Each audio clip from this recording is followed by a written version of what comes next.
ఏవండోయ్, కమ్మగా కారం కారంగా ఉండే మసాలా వడలు ఎలా తయారు చేయాలో ఈ వీడియోలో మీకు నేను చూపిస్తానండి.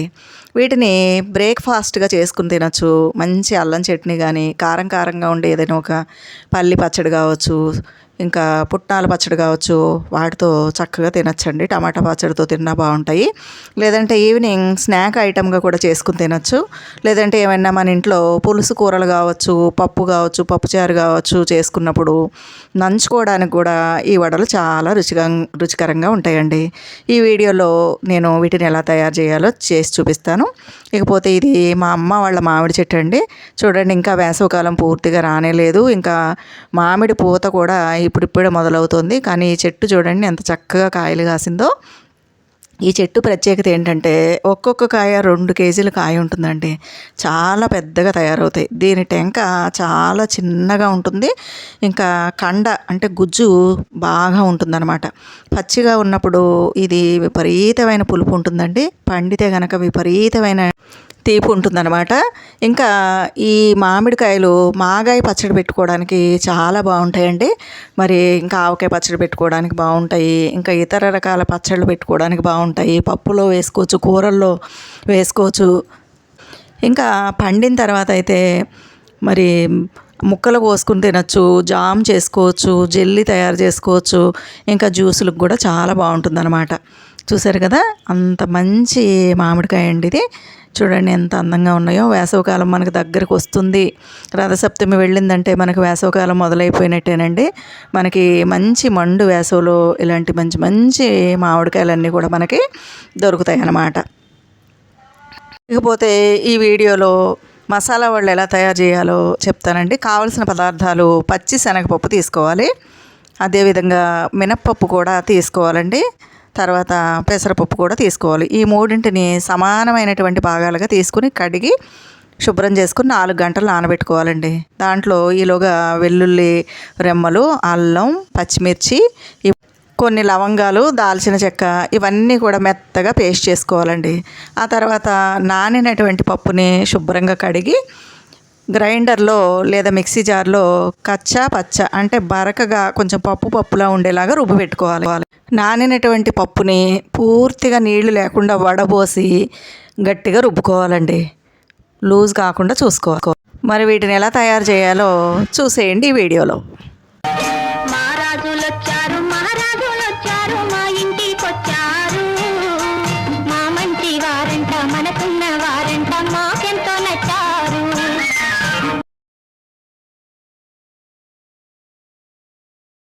ఏమండోయ్, ముందుగా మనం చెప్పుకున్న విధంగా పెసరపప్పు, శనగపప్పు, మినప్పప్పు ఈ మూడింటిని శుభ్రంగా కడిగి 4 గంటల సేపు నానబెట్టాలండి. ఆ తర్వాత పప్పు శుభ్రంగా కడిగి నీళ్లు లేకుండా పూర్తిగా వడపోసేసుకోవాలి. ఆ తర్వాత ముందుగా మిక్సీ జార్లో అల్లం, పచ్చిమిర్చి, వెల్లుల్లి, ఇంకా లవంగాలు, దాల్చిన చెక్క వేసుకుని మెత్తగా పేస్ట్ లాగా చేసుకోవాలండి. దాంట్లో ఈ వడపోసినటువంటి నీళ్లు లేనటువంటి పప్పు వేసి కచ్చా పచ్చా రుబ్బుకోవాలి. అంటే మరీ మెత్తగా పేస్ట్ లాగా ఉండకూడదు, మరీ గట్టిగా లేకుండా చక్కగా పలుకుగా పప్పులాగా ఉండేలాగా రుబ్బుకోవాలి. అంటే మనం ఈ వడలు తినేటప్పుడు ఆ శనగపప్పు పలుకులు మనకి నోటికి తగలాలన్నమాట. ఆ విధంగా నీళ్లు పోయకుండా ఈ విధంగా పప్పు రుబ్బుకోవాలండి. ఆ రుబ్బిన పిండిలో చక్కగా సన్నగా తరిగినటువంటి కొత్తిమీర, ఉల్లిపాయలు, సరిపడా ఉప్పు కలిపి ఉండల్లా చేసి పక్కకు పెట్టుకోవాలన్నమాట.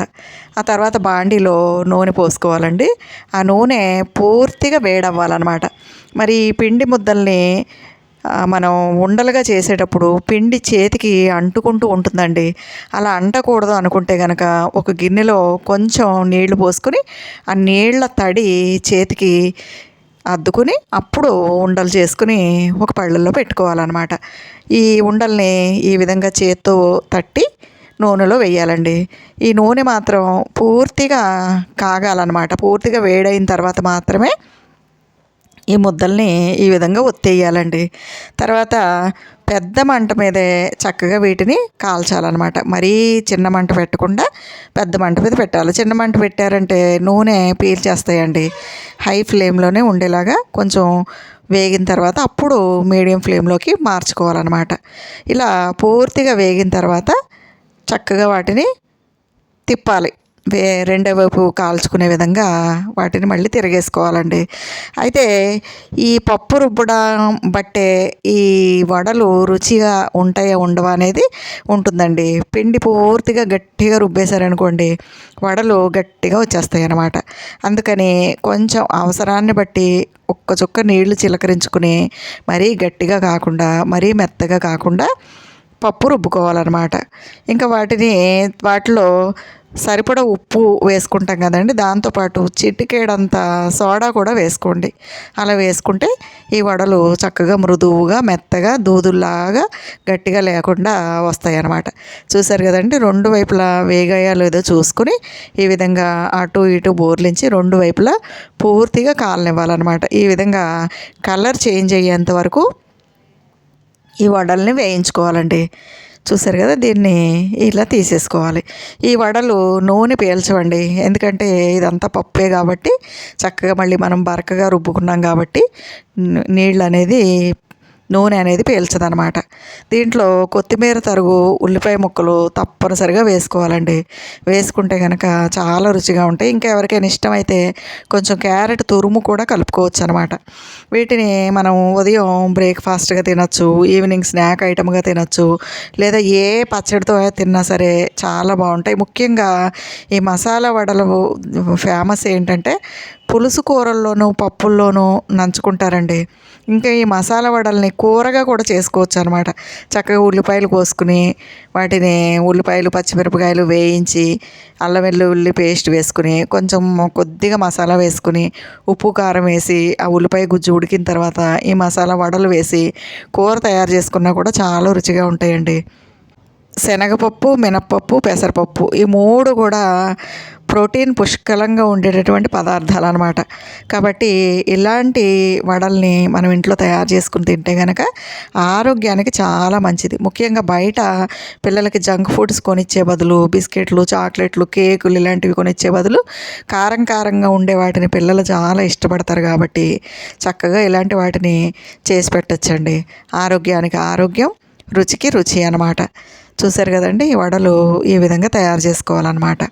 కాబట్టి తప్పనిసరిగా ఈ వడలను ఒకసారి ట్రై చేయండి, చాలా రుచిగా ఉంటాయండి. కాకపోతే కొన్ని జాగ్రత్తలు మాత్రం పిండి రుబ్బేటప్పుడు మాత్రం తప్పనిసరిగా తీసుకోవాలండి.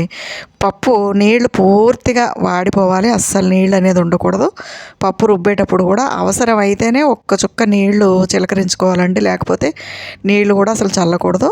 ఎందుకంటే మనం పిండి రుబ్బిన తర్వాత ఆ పిండిలో ఉప్పు వేసామంటే నీరు వచ్చేస్తుందండి, లూజ్ అయిపోతాయి. కాబట్టి చూసుకుని వేసుకోవాలన్నమాట.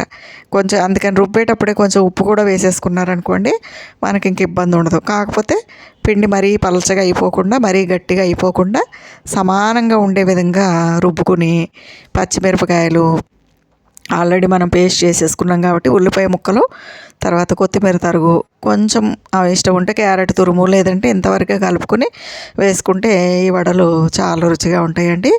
మరి పిల్లలకి ఇలాంటివి తినడం అలవాటు చేయాలన్నమాట. ఎందుకంటే పిల్లల పెరుగుదలకి పప్పు అనేది చాలా ముఖ్యమండి. అయితే పెద్దవాళ్ళు కొంతమంది ఈ పప్పులు తినడానికి, ముఖ్యంగా శనగపప్పు తినడానికి చాలా భయపడతారు. ఎందుకంటే గ్యాస్ట్రిక్ ప్రాబ్లం ఉంటుంది, మళ్ళీ మాకు అరగదు అని అంటారండి. ఆ ప్రాబ్లం కూడా ఈ వడలు తింటే ఉండదన్నమాట. ఎందుకంటే ఈ వడల్లో మనం లవంగాలు వేసాము, దాల్చిన చెక్క వేసాము. మరి గ్యాస్ట్రిక్ ప్రాబ్లమ్ని తగ్గించేటటువంటి గుణం లవంగాలకు ఉంటుందండి. అందుకే మన పెద్దవాళ్ళు ఏర్పాటు చేసినటువంటి ఏ రుచుల్లోనైనా సరే తప్పనిసరిగా దానికి మళ్ళీ హెల్త్ బెనిఫిట్స్తో పాటు సైడ్ ఎఫెక్ట్స్ కూడా రెమెడీలు ఉంటాయండి. సైడ్ ఎఫెక్ట్స్ రాకుండా ఏదో ఒక రెమెడీ ఉంటుందన్నమాట. సహజంగానే ఈ శనగపప్పు తింటే కొంచెం గ్యాస్ తోటి గ్యాస్ట్రిక్ ప్రాబ్లంతో ఇబ్బంది పడే లక్షణం ఉంటుంది. కాబట్టి దానికి విరుగుడుగా ఇందులో ఈ లవంగాలు, దాల్చిన చెక్క వేస్తారనమాట. ఇవి వేసి రుబ్బుకోవడం వల్ల రుచిగా ఉండడం మాత్రమే కాకుండా గ్యాస్ట్రిక్ ప్రాబ్లం కూడా ఉండదన్నమాట. ఇంకా డయాబెటీస్ ఉన్న వాళ్ళకి ఈ మసాలా వడలు చాలా మంచిదండి. షుగర్ లెవెల్స్ కంట్రోల్లో ఉంటాయి. ఎందుకంటే ఇందులో అన్నీ పప్పులే ఉన్నాయి. ఇంకా అల్లం, పచ్చిమిర్చి, వెల్లుల్లి, కొత్తిమీర, ఉల్లిపాయలు వీటిలో పుష్కలంగా ఫైబర్ ఉంటుంది. కాబట్టి ఇంకా లవంగాల్లో, దాల్చిన చెక్కలో యాంటీ ఆక్సిడెంట్లు ఉంటాయి. కాబట్టి షుగర్ పేషెంట్స్కి, డయాబెటీస్ ఉన్న వాళ్ళకి ఇది మంచి స్నాక్ ఐటమ్. ఈ వడలు డయాబెటీస్ ఉన్నవాళ్ళు ఎన్ని తిన్నా కానీ షుగర్ లెవెల్స్ నార్మల్లోనే ఉంటాయి, కంట్రోల్లోనే ఉంటాయి. ఇంకా వాళ్ళకి శక్తి బలం కూడా వస్తాయి అన్నమాట. అందుకని ఈ పిల్లలు, పెద్దలు, ఆడవాళ్ళు, మగవాళ్ళు అందరూ కూడా నిరభ్యంతరంగా చక్కగా ఈ రుచికరమైనటువంటి వడల్ని చేసుకుని తినచ్చండి. ఈ వీడియో నచ్చితే లైక్ చేయండి, షేర్ చేయండి, సబ్స్క్రైబ్ చేయండి.